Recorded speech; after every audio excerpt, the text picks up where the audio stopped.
इंसानों का चांद पर जाना एक जायज काम है या नाजायज? ये नाजायज है। अबे क्या बोल रहा है? पिलियन बोल, पिलियन बोल। साइंस पढ़ते थे, चलो मुझे बायोलॉजी की डेफिनेशन सुना दो। नहीं आती मेरे। चलो कोई बात नहीं, भूल जाता है, हो गया है। चलो 12 का टेबल सुना दो। 9 क्लास में ना 5th क्लास के बच्चों को 18 तक टेबल होते हैं, 12 का टेबल सुना दो। नहीं आता। अच्छा चलो कोई बात नहीं। एलिफेंट के स्पेलिंग आते हैं? 9 में पढ़ते एलिफेंट। नहीं आते मुझे। कि खुदा हमको ऐसी खुदाई ना दे कि अपने सिवा कुछ दिखाई ना दे। मुझे गंदे लोग। कौन गंदे लोग लगते हैं? इंडिया लोग। क्यों? क्योंकि वो गंदे लोग, वो क्योंकि वो भगवान को मानते हैं, हम अल्लाह को मानते हैं। अबे क्या बोल रहा है? पिलियन बोल, पिलियन बोल। प्यारे बच्चों, जो कुछ करना था कर लो, अब्बू आ रहे हैं। अच्छा, और क्या जानते हो स्पेस के बारे में? कुछ और जानते हो तो बताओ। ब्लैक होल जो होता है उसके सारी चीज समझ आती है। अच्छा मैं बताऊं तो जितना छोटा ब्लैक होल होगा उतना उसकी ग्रेविटेशनल फोर्स ताकत। और अभी तो रुको, क्लाइमैक्स अभी बाकी। And India is the first country to land on south pole safely and to do soft landing on moon. And doing soft landing on moon is more tougher than Mars because moon's south pole has 33% more craters than Mars. Oh my God. क्या बात है sir, क्या बात है sir.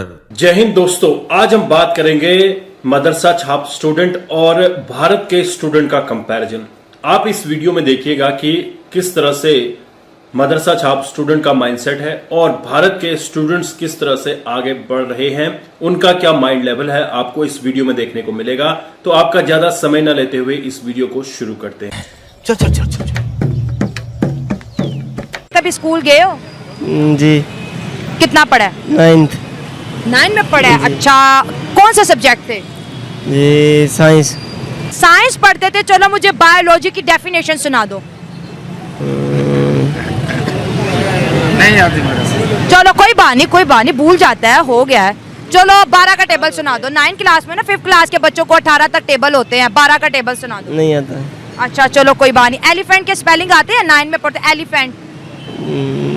नहीं आते मुझे, नहीं आते। अच्छा, कैट के स्पेलिंग आते हैं? कैट के CAT कैट। चलो तालियां बजाओ इसके लिए, इसने कैट के स्पेलिंग में।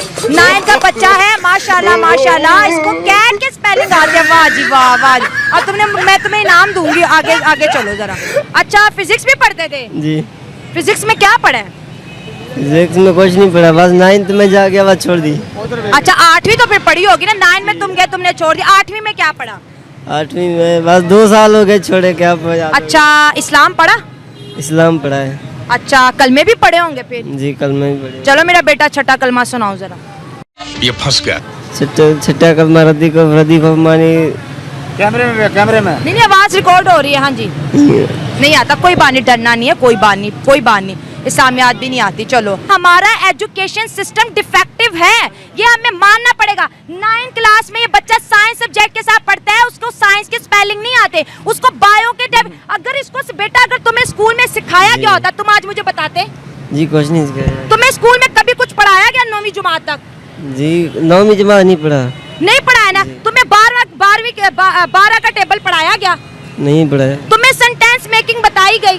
कुछ नहीं, बस। तुम्हें प्रेजेंट पास्ट के बारे में बताया गया? जी बताया गया, लेकिन पता नहीं। है, ये मसला है। मसला इनमें नहीं है, मसला मुझ में नहीं है, मसला हमारी एजुकेशन सिस्टम में। आप मदरसे में पढ़ते हो? जी। अच्छा, कभी आपको मदरसे में साइंस, इंग्लिश या मैथ पढ़ाया गया है? जी। क्या पढ़ाया गया? साइंस से रिलेटेड कुछ जानकारी है तो बताओ। अच्छा, आप मौलाना लोगों को भी सुनते होंगे, इंसानों का चांद पर जाना एक जायज काम है या नाजायज? ये नाजायज है। नाजायज काम है, चांद पे नहीं जाना चाहिए। नहीं। और जो दुनिया जा रही है, दुनिया इसको तरक्की का नाम दे रही है, इस्लाम उसके बारे में क्या कहता है? इस्लाम से नहीं जायज, क्योंकि चांद मेरे मालिक ने बनाया, इसमें चांद पे नहीं जाना चाहिए। तो जमीन भी तो मालिक ने बनाई है, फिर जमीन पे हम क्यों रहे? तो मेरे मालिक ने रहने के लिए बनाई है। हाँ। और चांद मेरे मालिक ने बनाया। चांद सुबह से जाता है, शाम को नीचे आता है, इस वजह से चांद पे नहीं जाना चाहिए। जमीन तो मेरे मालिक ने रहने के लिए बनाई हुई है, इस वजह से। तो चांद भी तो मालिक ने हमारे लिए बनाया हुआ है ना? वो तो रोशनी के लिए बनाया, मेरे मालिक ने महबूब की वजह से। अब जैसे इंडिया गया है, वो चांद के ऊपर उतरा है, वो कह रहे हैं कि इसके अंदर से कीमती मेटल्स हैं, इसके अंदर से पानी है, यहाँ से चीज़ें जो हैं हम जो है यहाँ पे बेस बना सकते हैं, ये ज़मीन वालों के कोई काम आएगी, तो क्या वो गलत कर रहे हैं, उन्हें गुनाह मिलेगा? इंडिया कौन सा इंडिया कौन सा इस्लाम के मुताबिक काम करता है? इंडिया कोई नहीं इस्लाम के मुताबिक काम करता, वो तो मुसलमानों का बेड़ा गर्क करना चाहते हैं। वो कैसे? वो बेड़ा गर्क करना चाहते हैं, वो कहते हैं इस मुल्क में इस्लाम आ गया तो ये सलाउद्दीन यूबी ऐसे बातें करेंगे, कुरान की बातें करेंगे, वो इस मुल्क को कुरान को ख़त्म करने चाहते हैं आजकल। अच्छा, कुरान ज़मीन के बारे में क्या कहता है? ज़मीन फ्लैट है या गोल है? ज़मीन गोल है, फ्लैट भी है। फ्लैट है कि गोल है? एक चीज़ बताओ। फ्लैट। ज़मीन फ्लैट है। अगर ज़मीन फ्लैट है तो इसका मतलब है कोई चीज़ हरकत नहीं कर रही ना? नहीं। अच्छा चलो ये बताओ, जो लोग साइंस पे जाते हैं, कायनात को ढूंढने की कोशिश करते हैं, इस कायनात के क्या राज है उसको जानने की कोशिश करते हैं, तो मेरा मालिक जानता है ना, इसके किसी के दिलों का राज कोई और तो नहीं ना जानता, वो तो मेरा मालिक जानता है, उसका महबूब जानता है। मेरे आका ने फरमा दिया दुश्मन कोई काफिर किसी का मुसलमान का दोस्त नहीं बन सकता। जब मेरे आका ने फरमा दिया तो वो तो बात हक है, मेरे मालिक ने, मैं जो भी मेरे महबूब ने फरमाया वो बात सच है। जब मेरे मालिक ने फरमा दिया मेरे महबूब ने, तो कहा कोई हिंदू या कोई काफिर मुसलमान का दोस्त कभी नहीं बन सकता, जितनी देर तक वो काफिर ना हो जाए या हिंदू ना हो जाए। तो आपको भी तबलीग का दर्स दिया जाता है? जी। ये बताओ कि ज़मीन गोल है या फ्लैट है?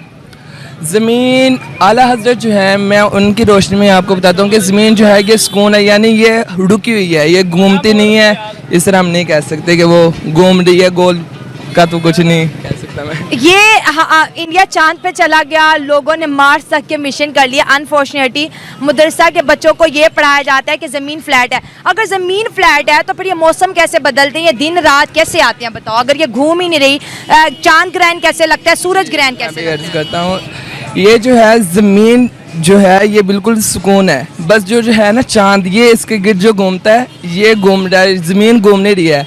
तो फिर सूरज भी घूम रहा है ज़मीन के गिर्द? सूरज जो है ना हर दिन निकलता है और अपनी रोज़ाना की कहते हैं जो होती है उसकी जहत, उससे ऊपर ऊपर बढ़ता जाता है। और ऐसे कहते हैं सूरज ये पूरी ज़मीन का गिर्द चक्कर लगाता है, जो है ज़मीन वो घूम नहीं रही, ये जो सूरज है ये इसके इर्द गिर्द घूम रहा है, जिसकी वजह से मौसम के कहते हैं ठंडा होता है, गर्म होता है। इसी तरह के कहते हैं आसमान और दिनों का छोटा बड़ा होना, ये भी कहते हैं सूरज के साथ ही है। ये देखिए, बिल्कुल ये देखिए मदरसा के बच्चे आज ऐसी बात बता गए हैं जो आइंस्टाइन भी नहीं बता के गया। सूरज ज़मीन के गिर्द घूम रहे हैं। हम समझते हैं कि सोलर सिस्टम में तमाम सितारे सूरज के गिर्द जो है रोटेट करते हैं, लेकिन उन्होंने कहा कि सूरज जो है घूमता है, सूरज डूब जाता है, सूरज निकल जाता है, ऐसे ही है। और दिन और रात कैसे बनते हैं, मौलाना क्या बताते हैं? दुनिया जो है ना ज़मीन वो बिल्कुल रुकी हुई है और सूरज घूम रहा है। ज़मीन को किसने रोक रखा है, ये भी बताया होगा कारी साहब ने? नहीं, ये बाकायदा मैंने बुक पढ़ी थी, उसके अंदर ये मुझे डिटेल में। कौन सी बुक पढ़ी थी जिसमें बताया था कि ज़मीन नहीं घूमती है? मैंने साबित वकीत पढ़ी है, वो भी मौलाना लोगों की लिखी हुई? जी अल्हम्दुलिल्लाह। दावत इस्लामी की निशात है ये। मुझे गंदे लोग। कौन गंदे लोग लगते हैं? इंडिया लोग। क्यों? क्योंकि वो गंदे लोग, वो क्योंकि वो भगवान को मानते हैं, हम अल्लाह को मानते हैं। क्या नाम? आर्यन। किस क्लास में पढ़ते? सेकंड। अच्छा ये बताओ, बड़े होके तुम क्या बनोगे? साइंटिस्ट। ये बताओ कि जो तुम स्पेस में जो है एजुकेशन में क्या जो है जानते हो, कुछ जानते हो उसके बारे में? साइंटिस्ट किसके साइंटिस्ट बनोगे तुम? Space agency. और सबसे इजी बताऊं तो वो है सैटेलाइट। अब सैटेलाइट जो होती है वो, क्या सैटेलाइट होता है, क्या हुआ? सैटेलाइट जो होती है उसके अंदर होते हैं नेविगेशन, जितने भी मोबाइल कंपास होते हैं मोबाइल को वही नेविगेट करती है, सारा इंटरनेट उससे, कॉलिंग भी उससे ही होता है, जितना भी टीवी चलती हैं। सैटेलाइट कौन बनाता है? हम लोग की स्पेस एजेंसी, बाकी सब स्पेस। क्या नाम है एजेंसी का? भारत की तो इसरो। और सबसे दुनिया की सबसे अच्छी एजेंसी कौन सी है स्पेस की? नासा। क्यों वो अच्छी है, भारत की क्यों नहीं अच्छी है? ये मुझे नहीं पता है, मतलब मैं सुना नहीं है इसके बारे में, ना मैंने वीडियोस देखे हैं। अच्छा, और क्या जानते हो स्पेस के बारे में, कुछ और जानते हो तो बताओ। ब्लैक होल जो होता है उसके सारी चीज़ समझ आती है। अच्छा मैं बताऊं तो जितना छोटा ब्लैक होल होगा उतना उसकी ग्रेविटेशनल फोर्स ताकत है। अगर चना इतना बड़ा ब्लैक होल गिर जाए हम लोग धरती पर, तो धरती को तुरंत समेट लेगा। अच्छा, और क्या जानते हो? और जो मतलब ब्लैक होल बनता कैसे, जो सन होता है, जैसे कि कोई सूरज हो या फिर कोई भी स्टार, ठीक है, वो जो उसकी जो कोर होता है उसके अंदर हाइड्रोजन या फिर कोई फ्लूइड होता है, उसको फ्लूइड कहते हैं। अब जितनी भी जो मैग्नेटिक फील्ड उसको दबाती है उतना ही फोर्स वो लगाता है कोर की जो हाइड्रोजन फ्लूइड, तो तभी वो जो बैलेंस रहता है। जब हाइड्रोजन फ्लूइड सब खत्म हो जाता है तब वो जो है दब जाता है, उसका सारा का सारा हीट और हाइड्रोजन सब उसके अंदर ही समा जाता है और वो बन जाता है एक न्यूट्रॉन स्टार या फिर एक ब्लैक होल। अच्छा ये बताओ, ये सब तुमको पता कहाँ चलता है? इतनी कहानी बता रहे हो, ये कैसे पता चलता है? तुमको स्कूल में पढ़ाया जाता है? हाँ, ये मैं देखता हूँ अंतरिक्ष टीवी, जितना भी अंतरिक्ष वाला है अंतरिक्ष टीवी, जितना भी अर्थ वाला है या फिर कुछ अमसम टीवी, इट्स अमसम टाइम में भी सब बता देते हैं। और बाकी एक चैनल भी है, वो नहीं याद आ रहा बस। ये बताओ कि तुम बड़े होके जब स्पेस साइंटिस्ट बनोगे तो तुम ऐसा क्या करोगे जिससे लोगों को फायदा होगा? मैं ऐसी कार बनाऊंगा जो पोल्यूशन ना करते, नो एनर्जी यूज, वो खुद एनर्जी बनाती है, खुद यूज़ करती है, नो पोल्यूशन। और एक ऐसी मशीन बनाऊंगा, उसके कहा कि मैं ऐसी मशीन फिट करूंगा उसकी वो पोल्यूशन ले और एयर छोड़े। क्या क्या इन्फॉर्मेशन है आपको चंद्रयान 3 के बारे में? पहले अपना नाम बताओ, ये बताओ कौन सी क्लास में पढ़ते हो? मैं I am Vanshdeep from PJ school Noida, I study in 5F। Okay 5। क्या क्या पता है आपको चंद्रयान 3 के बारे में? चंद्रयान 3 के बारे में मेरे को ये पता है कि लैंडर का नाम of Chandrayaan 3 is Vikram, based on the founder of Vikram of ISRO, Vikram Sarabhai. Oh my god, very impressive. And the rover's name is Pragyan because we have unlocked a new level of knowledge and science. Okay. And India is the first country to land on South Pole safely and to do soft landing on Moon. And doing soft landing on Moon is more tougher than Mars because Moon's South Pole has 33% more craters than Mars. Oh my God, ये सारी information आपको कैसे याद कराई mummy papa ने? जब से launch हुआ था मैम, 2-3 दिन से तो मैम नहीं हो पाया, फिर मैम मेरे को पता चला there is a new rocket launch, फिर I started seeing all the live videos and all the videos that come on YouTube and then the knowledge automatically came. अच्छा, तो कब launch? And ma'am, this is my interest area also, space exploration. I have also been giving control on Luna 25 of Russia. Oh, Luna 25 को भी आप follow कर रहे थे? Yes ma'am, तो और आर्टेमिस को भी मैम मैंने फॉलो किया था, नासा के। माय गॉड, इतनी कम एज में मतलब इतना इंटरेस्ट। आपको पता है आप आगे जाके मतलब अभी कोई इंटरेस्ट डेवलप हुआ है कि क्या करना चाहते हो, या आप ऐसा कुछ सोचते हो कि मुझे ये करना है या मैं ऐसा कुछ करना चाहता हूँ? मैम मेरे को एक स्पेस इंजीनियर बनना है, जिसमें मेरे को मैम जैसे यार चंद्रयान लॉन्च हुआ, कुछ सालों पहले मंगलयान लॉन्च हुआ था, मेरे को नेपट्यूनल 9 भी लॉन्च करना है मैम, जो इसरो को नेपट्यून और आउट ऑफ द गैलेक्सी भी ले जाए मैम। ओह माय गॉड, ये कब से सोच रहे हो? आप तो अभी बस 9 साल के हो।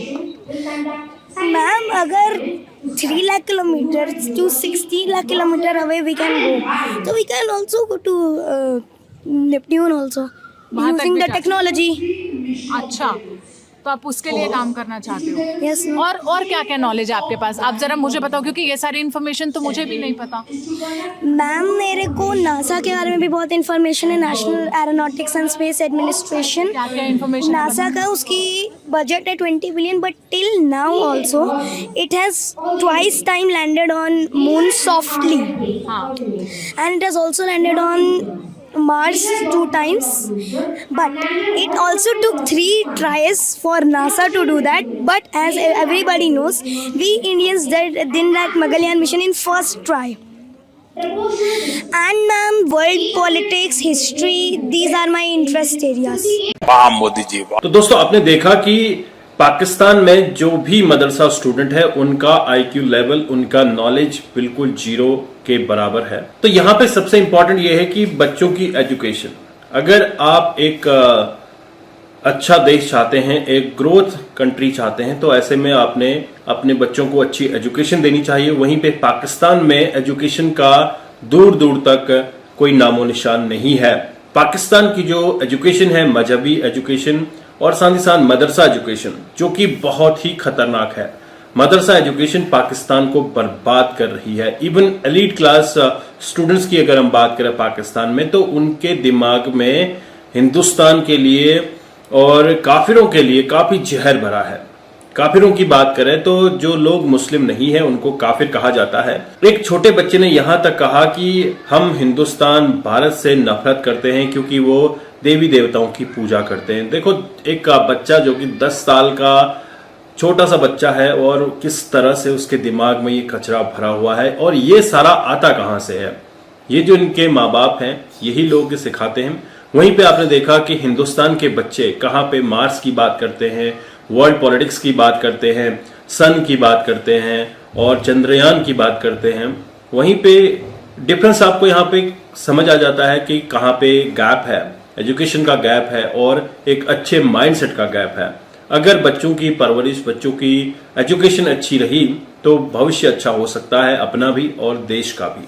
तो बच्चों को अच्छी से अच्छी एजुकेशन दें और पाकिस्तानियों से ये निवेदन है कि बच्चों को अच्छी एजुकेशन दें, इसके बजाय कि वो भारत का जो नफरत है उनके दिमाग में भरे। भारत वर्ल्ड में एक ऐसा कंट्री है जिसने कभी भी फर्स्ट अटैक नहीं किया है।